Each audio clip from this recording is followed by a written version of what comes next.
Hello everyone, today I will show you how to fix compatible GPU is required to run the engine problem. If you find this video helpful, please consider subscribing and liking. To Windows search bar, type View Advanced System Settings, click and open it, click on Settings, click on Adjust for best performance, check Show Thumbnail, check Smooth Edges, click on Apply, click on OK, click on Settings again, click on Advanced, click on Change, check Automatically Manage Paging File, uncheck it, click on Custom Size, type 1024 in initial size, go to Windows search bar again, type About your PC, check your installed RAM, open Calculator,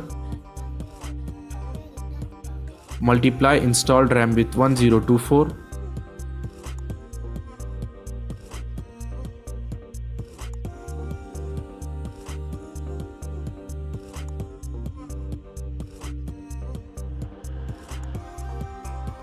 write down the sum in maximum size, click on Set, click on OK, restart your computer. That's it.